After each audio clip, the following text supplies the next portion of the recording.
seorang pengkaji, seorang doktor wanita ya. Ini ada kemiripan ya. Ada seorang dokter di Indonesia juga, wanita, yang dia sejak dulu ingin merombak kompilasi hukum Islam. Dan dia sudah mengajukan hal itu. Di antara yang dia ajukan ya tadi, bicara menikah nggak harus sesama muslim. Kemudian bicara laki-laki dan wanita nggak harus laki-laki dan wanita. Ini dokter di Indonesia sebenarnya cloningan dari yang di luar ya. Seperti tadi yang sampaikan, bagaimana orang-orang itu merusak Islam dengan lisan orang Islam sendiri. Ini seorang dokter dari Mesir, Anda sebutkan namanya Aminah Nasir. Dia ini profesor, ustadzah, ya, dia seorang guru besar di ilmu falsafat dan akidah di Al-Azhar University. Teks ucapan dia itu sama persis dengan ucapan yang disebutkan oleh Ade Armando ketika dia diundang sebagai saksi ya, sebagai saksi ahli kalau nggak salah dalam putusan MK atau MA yang berkaitan dengan gugatan nikah beda agama kenapa dilarang di Indonesia. Disebutkan di sini dia mengatakan la yujad nas Qur'ani sharih. Dia mengatakan tidak ada teks Quran yang jelas yang mengharamkan pernikahan muslimah dengan selain muslim. Kemudian dia menyebutkan bahwa yang dilarang itu adalah menikah yang namanya muslimah dengan musyrik. Ya itu sudah pasti. Padahal nanti mereka nih sebenarnya ingin menghalalkan semua pernikahan. Karena ujung-ujungnya mereka ini berpendapat semua agama sama gitu loh. Tapi sekarang ada tahapan-tahapan yang harus mereka lewatin. Yang pertama kata mereka nggak ada teks nih yang mengharamkan muslimah menikah dengan selain muslim. Yang ada dengan orang musyrik gitu loh. Yang ada sama Buddha nggak boleh, sama Hindu nggak boleh. Tapi kalau sama Nasrani boleh. Ucapan dia ini nanti ditentang oleh gereja-gereja yang ada di Mesir. Mereka pun mengharamkan itu. Gereja-gereja di Mesir, mereka mengharamkan Nasrani yang menikah dengan muslim. Tapi sekarang usaha dari muslim ini untuk menghalalkan itu. Kemudian ya seperti yang nanti kita akan sampaikan berkaitan dengan perbedaan ahlul kitab dengan musyrik ya. Kemudian dia meminta, ini perempuan ini, kalau yang di Indonesia mereka meminta agar undang-undangnya dirubah, agar aturannya dirubah, direvisi. Kalau yang diminta oleh Profesor Doktor siapa namanya lupa, Aminah Nasir ini, yang diminta oleh dia meminta kepada para ahli fikih dunia ini untuk mengkaji ulang masalah ini. Kenapa ya? Boleh jadi karena ya terjadi perubahan kondisi di dunia sekarang, jadi yang dulu nggak boleh diperbolehkan. Dan dia juga mengatakan bahwasanya yang dikatakan oleh Syekh Al-Azhar ya, bahwasanya terjadi ijma dalam masalah ini, dia tidak memungkiri. Iya itu terjadi sudah. Jadi 1400 tahun nggak ada masalah. Tahu-tahu datang nih, datang muncul sekelompok manusia yang mau merubah. Pertanyaannya, kenapa engkau melakukan itu? Kita dapat melihat ya, bagaimana kemudian para mahasiswa, para penuntut ilmu, para pengkaji ini disuruh mengkaji sesuatu yang sebenarnya sudah terjadi ijma. Tadi yang Anda sampaikan, tuntutan Dr. Aminah Nasir yang mengatakan dia minta, ya memang dia tahu nggak diperbolehkan secara agama. Selesai, urusan itu selesai. Tapi dia menimbang bagaimana kan sekarang udah berbeda gitu loh ya. Ditinjau ulang lah. Bukan berpikir memajukan Islam. Bukan berpikir menyelamatkan umat manusia dari api neraka. Bukan berpikir mengajak umat manusia untuk jadi lebih baik ya. Tapi yang ada bagaimana hukum yang sudah ditetapkan itu dikaji ulang. Dengan bahasa ABC. Padahal generasi sekarang secara keilmuan itu jauh lebih rendah dari ulama-ulama terdahulu. Bisa dibuktikan. Apa karya tulis mereka?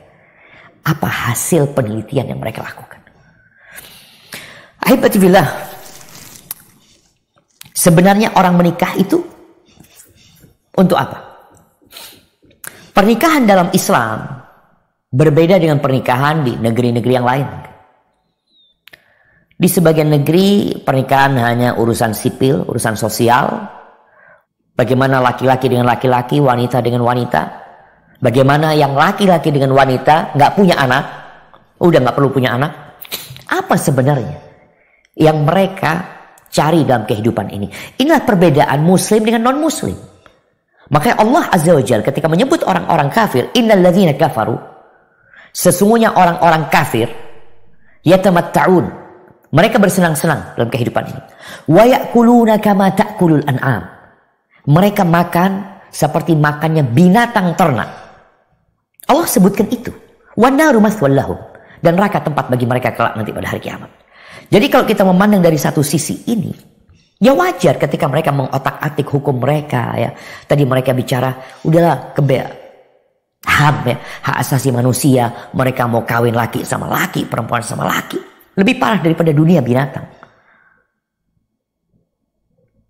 Kita punya kitab, pegangan hidup kita. Sedangkan mereka hidup tanpa prinsip dan pegangan. Buktinya yang dahulu mereka cela, hari ini mereka puji. Kira-kira 50 tahun ya, yang namanya LGBT itu diperangi di Amerika. Dianggap sebuah kriminal, dosa ini dan itu. Tahu-tahu sekarang dijunjung tinggi oleh mereka. Itu bedanya sama Islam. 1400 tahun tetap muslim itu gak berubah. Kita punya pegangannya. Gak ada muslim yang pagi A, sore B. Enggak. Khomer ya sampai hari ini haram. Zina sampai kapanpun haram. Pernikahan beda agama sampai kapanpun haram. Yang berkaitan dengan muslimah dengan non-muslim. Kenapa? Karena Islam memandang bahwasanya manusia diciptakan itu untuk mengabdi kepada Tuhannya. Wa ma khalaqtul jinna wal insa illa liya'budun. Itu tujuan. Pernikahan adalah salah satu terminal yang dilewatin oleh manusia untuk melanjutkan perjalanan mengabdi kepada Tuhannya. Bukan mengabdi kepada hawa nafsunya. Kalau bicara hukum ya. Ana terus terang ana membaca banyak tulisan yang berkaitan dengan pernikahan beda agama. Sehingga ada banyak hal yang ingin ana sampaikan ya.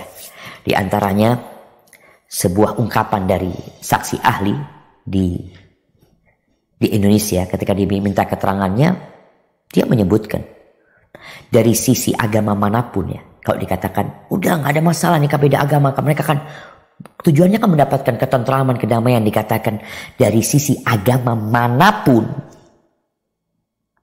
secara teologis, ritualistis dan normatis memiliki perbedaan yang terpaut jauh. Gak mungkin ketemu. Mereka kalau menikah nih, ya kalau orang beragama ya, berpegang teguh dengan agamanya, yang ada keributan. Nah, tapi kalau dua-duanya gak peduli sama agamanya, ya sudah. Sebenarnya dua-duanya terlepas dari agama. Mereka yang mengatakan, oh kami toleransi. Ada hal dalam agama yang tidak bisa ditoleransikan. Bicara keyakinan. Yang diperbolehkan itu laki-laki muslim menikahin wanita non-muslim dari kalangan ahlu kitab, yakni Yahudi dan Nasrani. Al-yawma uhilla, pada hari dihalalkan. Siapa yang menghalalkan? Allah Azza wa Jalla. Kalau bicara hikmahnya apa? Kenapa kalau laki-laki muslim boleh? Yang pertama karena Allah membolehkan. Engkau siapa? Engkau hamba Allah. Taat sama Allah. Orang yang dicintai oleh atasannya, oleh majikannya, itu bukan orang yang pintar, tapi orang yang patuh dan taat. Kalau ada anak buah pintar tapi nggak taat, nggak akan disukai. Engkau mau masuk yang mana?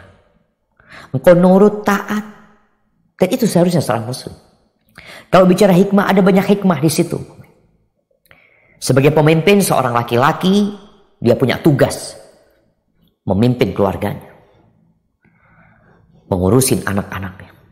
Ini bukan dianjurkan ya, ini bicara diperbolehkan. Kalau bicara dianjurkan mencari muslimah yang taat, yang soleha, bukan muslimah biasa. Tapi ini diperbolehkan. Dan boleh jadi wanita ahli kitab melihat bagaimana seorang muslim menghormati seorang wanita, menghargai seorang wanita, memberikan kebebasan beragama bagi dia. Ini dapat membuka hatinya untuk menerima agama Islam ini. Berkaitan dengan anak-anak, tentu bapaknya yang akan dimintai pertanggungjawaban. Jadi mereka ikut agama bapak. Allah memulai Al-Quran dengan Ar-Rahmanir Rahim. Bismillahirrahmanirrahim. Makanya ketika di ayat ini Allah sebutkan lahunna hillul lahum. Allah fa in alimtumuhunna mu'minatin,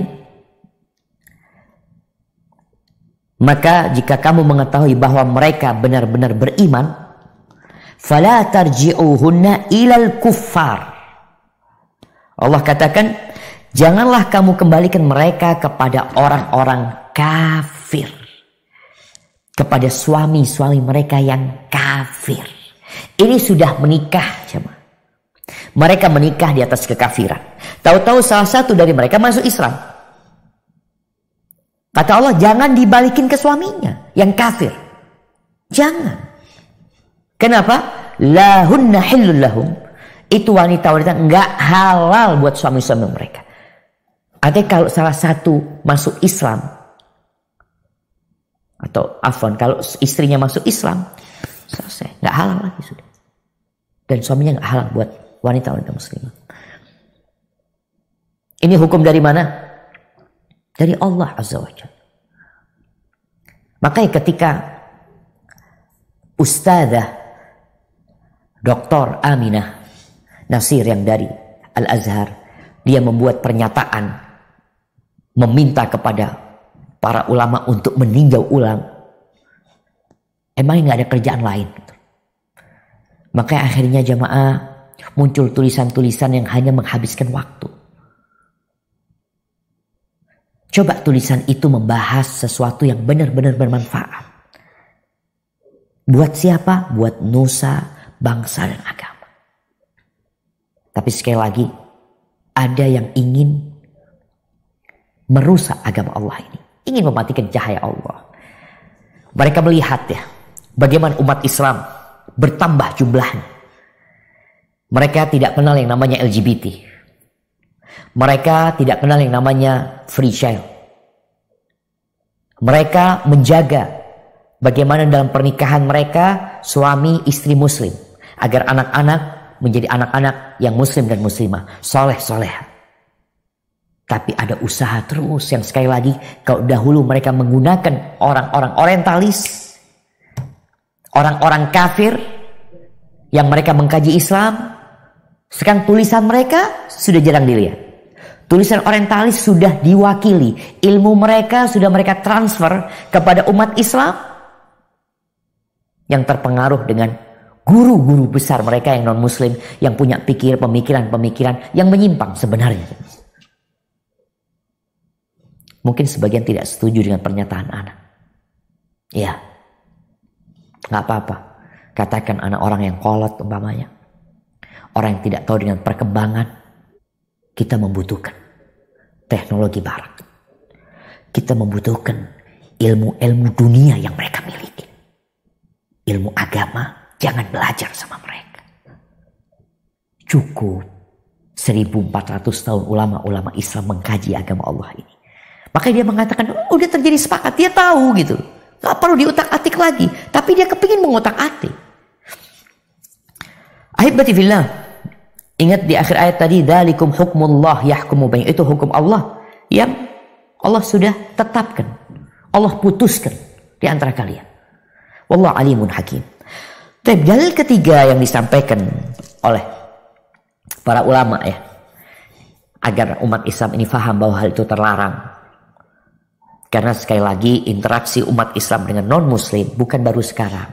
Di kota Madinah umat Islam hidup bersama orang Yahudi, kumpul sama mereka, satu negeri sama mereka.